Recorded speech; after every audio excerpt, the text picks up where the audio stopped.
నమస్తే, welcome to ప్రజావాహిని. ప్రస్తుతం తెలంగాణ రాష్ట్రంలో జరుగుతున్నటువంటి రాజకీయ పరిణామాలు ఏ విధంగా ఉన్నాయి? సో ఒక రకంగా చెప్పాలంటే విద్యార్థులు తెలంగాణ రాష్ట్రంలో రోడ్ల మీదకి వచ్చి ఎంతో పెద్ద ధర్నాలు చేస్తూ ఉన్నారు. సో రాష్ట్రంలో మా పరిస్థితి ఏంది, అసలు మమ్మల్ని మొత్తం ఆగం చేసినారు. ఈ రాష్ట్రం తెలంగాణలో బీఆర్ఎస్ పార్టీని ఓడించిన తర్వాత మీరు అధికారంలోకి వచ్చి విద్యార్థులకు చేసింది ఏంది? అనేక విషయాలు మనం మాట్లాడదాం. ప్రస్తుతం మనతో పాటు మాట్లాడడానికి బీఆర్ఎస్వి రాష్ట్ర నాయకులు, BRSV student wing president Gellu Srinivas అన్నగారు మనతో ఉన్నారు. ప్రస్తుతం అన్నగారు last time Huzurabad contested MLA కూడా చేశారు. సో చాలా విషయాలు ఒకసారి మాట్లాడే ప్రయత్నం చేద్దాం. ఎందుకు మరి విద్యార్థుల పట్ల వాళ్ళ వైఖరి ఏంది, ప్రభుత్వం చేస్తున్నటువంటి ప్రతి అంశాన్ని మాట్లాడే ప్రయత్నం చేద్దాం. అన్న నమస్తే. అన్న నమస్తే. అన్న ఏంది అసలు ఈ రాష్ట్రంలో విద్యార్థుల పరిస్థితి? రోజు రోజుకు వాళ్ళు రోడ్ల మీదకి వచ్చి ధర్నాలు చేస్తూ ఉన్నారు. సో దానికి మీరు ఏం చెప్పదలుచు? అంటే కాంగ్రెస్ ప్రభుత్వం గత ఎన్నికల్లో చాలా హామీలు ఇచ్చింది. రేవంత్ రెడ్డి గారు పిసిసి అధ్యక్షుడు ఉన్నప్పుడు ఇక మొత్తం చాలా చేసిండుగా, చాలా మాటలు మాట్లాడి మొత్తానికైతే విద్యార్థులను నమ్మించిండు. ఈ రాష్ట్రం నిరుద్యోగులను నమ్మించిండు. ఉద్యోగాలు భర్తీ ఇస్తా అని చెప్పిండు. అదేవిధంగా ఫీజు తగ్గిస్తా అని చెప్పిండు. మా కాంగ్రెస్ ప్రభుత్వం అధికారంలోకి వస్తే మొత్తం ఫీజుల రేటు బాగా ఎక్కువ ఉన్నాయి, మేము వచ్చినాక చాలా తగ్గిస్తాం, స్ట్రీమ్ లైన్ చేస్తామని చెప్పి మాట్లాడండి. ఇవాళ 2 ఏళ్ళు అయింది. విద్యా కమిషన్ ఏర్పాటు చేశారు. మాజీ ఐఏఎస్ అధికారి ఆకునూరు మురళి గారిని విద్యా కమిషన్ చైర్మన్ గా అపాయింట్ చేసి ఇప్పటికి 2 ఏళ్ళు అవుతుంది. ఇంతవరకు వాళ్ళు ఇచ్చిన కమిషన్ రిపోర్ట్ ప్రభుత్వం దగ్గర ఉంది, కానీ ఎవరు ఈ కమిషన్ చైర్మన్ మాట్లాడతాడు, ప్రభుత్వం మాట్లాడతలేము. ఇవాళ విద్యాశాఖ ముఖ్యమంత్రి గారే తన దగ్గరే పెట్టుకున్నాడు.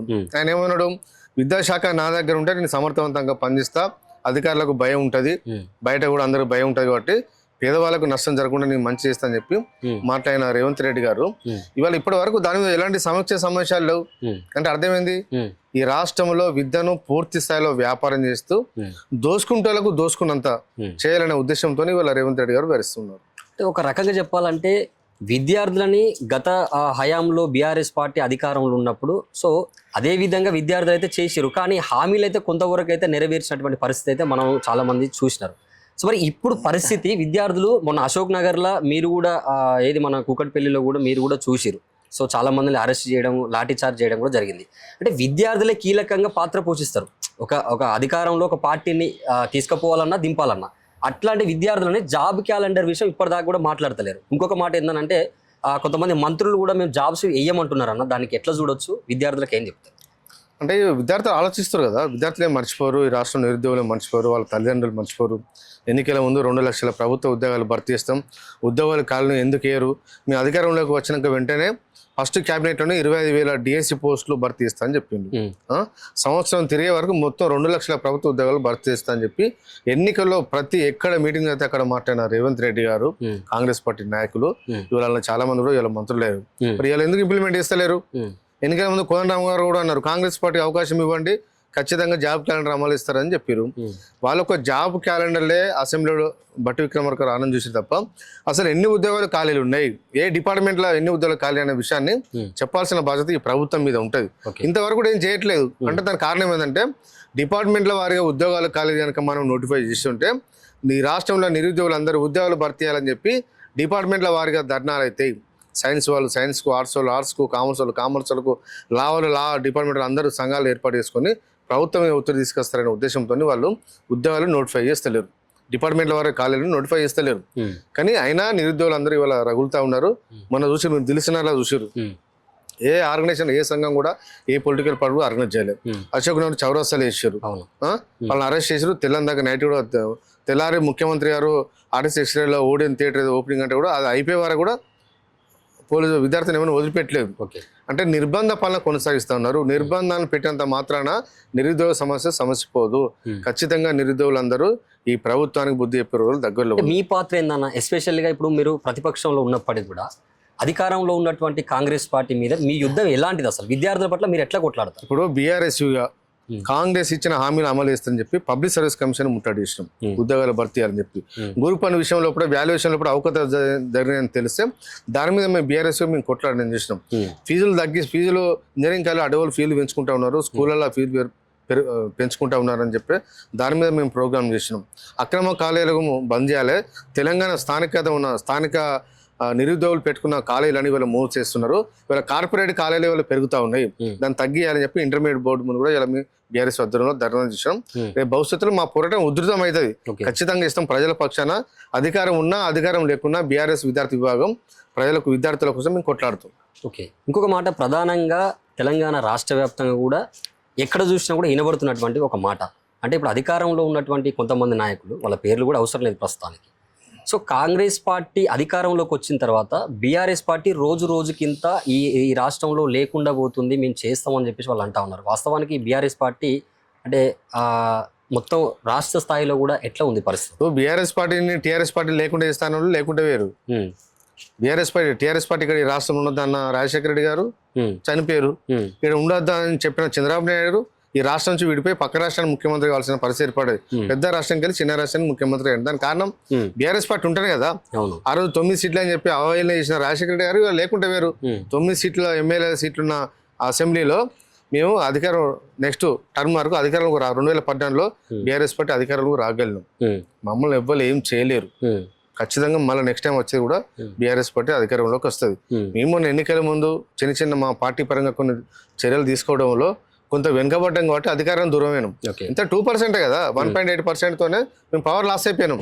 ఇవాళ రాష్ట్రంలో జిహెచ్ఎంసీలో గెలిచినాం. గ్రామీణ ప్రాంతంలో కొంచెం అదైపోయింది. ఇవాళ గ్రామీణ ప్రాంతంలో ఇప్పుడు ఎలక్షన్లు వచ్చినా కూడా బీఆర్ఎస్ పార్టీ గెలుస్తుంది. 90కి పైగా సీట్లు, 100 సీట్లు ఈసారి మేము గెలుచుకోబోతున్నాం. ఇంకా 5 ఏళ్ళు కూడా నేనే ముఖ్యమంత్రి అని చెప్పేసి ఇప్పుడు ఉన్నటువంటి ముఖ్యమంత్రి చెప్తారు. చంద్రబాబు నాయుడు కూడా అన్నాడు విజన్ 2020 వరకు కూడా నేనే ముఖ్యమంత్రి ఉంటా అన్నాడు. ఏమైండు? 2004 అయిపోయాడు. 2004 అధికారాన్ని కోల్పోయాడు చంద్రబాబు నాయుడు గారు. 1999లో ముఖ్యమంత్రి అయిన ముఖ్యమంత్రి బాధ్యతలు రెండోసారి బాధ్యతలు తీసుకున్నప్పుడు చంద్రబాబు గారు ఏమన్నారు, 2000 విజన్ 2020 అని పెట్టిండు. రాబోయే 5 ఏళ్ళలో కథం అయిపోయాడు. ఇవాళ రేవంత్ రెడ్డి గారు విజన్ 47 అంటుండు. ఉంటాడా రేపు? అసలు ఎప్పుడు ప్రభుత్వం అదైతే తెలియదు. ఇవాళ కాంగ్రెస్ పార్టీ ఎమ్మెల్యేలే అసంతృప్తితో ఉన్నారు.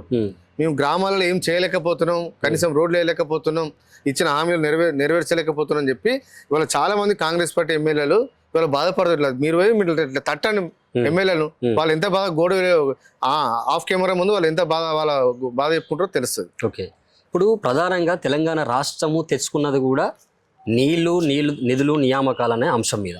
సో మరి ఈ నీళ్ళకి సంబంధించినటువంటి ఎన్నో ప్రాజెక్టుల మీద బీఆర్ఎస్ పార్టీ ఎన్నో అక్రమాలు చేసిందని చెప్పేసి ఇప్పుడు ఉన్నటువంటి వాళ్ళు అంటా ఉన్నారు, ప్రభుత్వం ఉన్న వాళ్ళు. మరి దానికి ఏం చెప్పదలుచుకున్నారు? వాస్తవానికి బీఆర్ఎస్ పార్టీ చేసింది ఏంది, ఇప్పుడు వీళ్ళు చేస్తున్నది ఏంది, రాష్ట్ర ప్రజలకు క్లియర్ కట్గా తెలియాల్సినటువంటి అవసరం ఉన్నది. ఇప్పుడు నీళ్ల విషయంలో నిధులు నియామకాల ట్యాగ్లైన్ మీద తెలంగాణ ఉద్యమం జరిగింది. కేసీఆర్ గారు వచ్చినాక ఈ 3 ట్యాగ్లైన్ల మీద తెలంగాణ అభివృద్ధిని ముందుకు తీసుకెళ్ళింది. ఉద్యోగాల విషయంలో, నియామకాల విషయంలో దాదాపు 1,60,000 ప్రభుత్వ ఉద్యోగాలు భర్తీ చేసినాం. కొన్ని ప్రాసెస్లో ఉంటే కాబట్టి ఉద్యోగాల విషయంలో భారతదేశంలో ఏ రాష్ట్రం కూడా భర్తీ చేయలే. ఈవెన్ పెద్ద రాష్ట్రంలో భర్తీ అయినంత స్థాయిలో ఇవాళ తెలంగాణ రాష్ట్రంలో కేసీఆర్ గారు ఉద్యోగాలు భర్తీ చేసింది. నిధుల విషయంలో కూడా మొత్తం ఇక్కడ ఖర్చు పెట్టండి. ఇవాళ ఏ గ్రామానికి వెళ్ళండి, ప్రతి వాడ కూడా ఇవాళ సీసీ రోడ్లు వేసిండు. ఉమ్మడి రాష్ట్రంలో కనీసం గ్రామాలకు కూడా సరైన రోడ్లు లేని పరిస్థితి, రవాణా సౌకర్యం లేని పరిస్థితి ఆ రోజు ఉమ్మడి రాష్ట్రం ఉంటే కేసీఆర్ గారు వచ్చిన తర్వాత మన నిధులతోని ఇలా గ్రామాలన్నీ ఇవాళ అభివృద్ధి చేసిండు, పట్టణాలన్నీ అభివృద్ధి చేసిండు. ఇవాళ నీళ్ళ విషయంలోకి వస్తే మొత్తం కాళేశ్వరం కాళేశ్వరం ద్వారా ఒక పెద్ద బహుళార్థకమైన ప్రాజెక్టును కట్టి బీబీసీ ఛానలే టెలికాస్ట్ చేసింది. ఇంత పెద్ద ప్రాజెక్టును ప్రపంచంలో ఎవరు కట్టలేదు, తక్కువ టైంలో కంప్లీట్ చేసిన ప్రభుత్వం తెలంగాణ ప్రభుత్వం చెప్పి బీబీసీ ఛానల్లే టెలికాస్ట్ చేసింది. వాళ్ళు ఏం పైసలు ఇస్తారు, రికమెండ్ ఇస్తారు, ప్రధానమంత్రి చెప్పిన వాళ్ళు చేయరు. కానీ ఇక్కడ చేశారు కాబట్టి, మంచి వర్క్ జరిగింది కాబట్టి, ప్రజలకు ఉపయోగకరమైన ప్రాజెక్టు నిర్మాణం చేసిన కేసీఆర్ గారు కాబట్టి వాళ్ళు బీబీసీ ఛానల్ కూడా టెలికాస్ట్ చేశారు. మీరు గ్రామాల్లో చూసుకోండి, ప్రతి చెరువు కూడా నిండిపోయింది. గతంలో చెరువులు ఎండక ఈ టైం వచ్చిందంటే జనవరి వచ్చిందంటే చెరువులను ఎండిపోయే పరిస్థితి ఉంటాయి. కానీ కేసీఆర్ గారు 10 ఏళ్ళు ముఖ్యమంత్రి ఉన్న టైంలో కూడా వచ్చిన ఒక 2 ఏళ్ల తర్వాత మిషన్ కాకతీయ పథకాన్ని ప్రారంభించిన తర్వాత ముఖ్యమంత్రిగా కేసీఆర్ ఉన్న రోజు కూడా ఏ రోజు కూడా కుంటలు ఎండిపోయిన సందర్భాల్లో చెరువులు కుంటలు ఎవ్వి ఎండిపోయి అన్ని మత్తలు అలుగువారిని ఆ చరిత్ర కేసీఆర్ గారి ప్రభుత్వం ఉండే.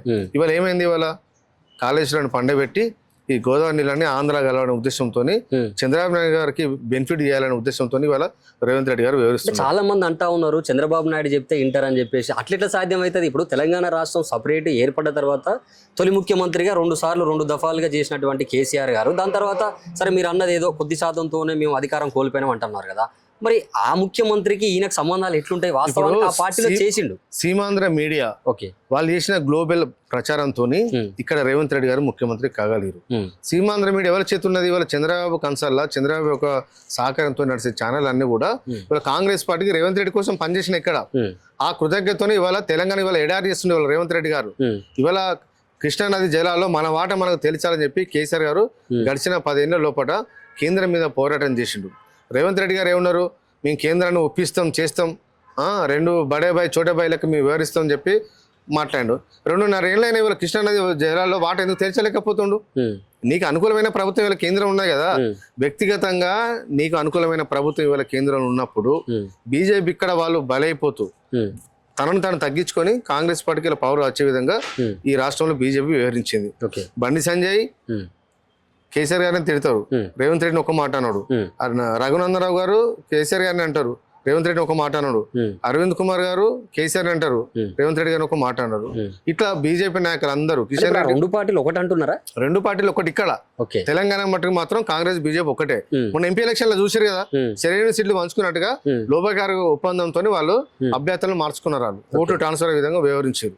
అందుకే ఇక్కడ 16 సీట్లు గెలిచారు. 16 సీట్లు గెలిచిన నేను ఏమంటున్నా, 16 సీట్లు గెలిచిన ఎంపీలు ఢిల్లీలో ఎందుకు ఫైట్ చేస్తలేరు?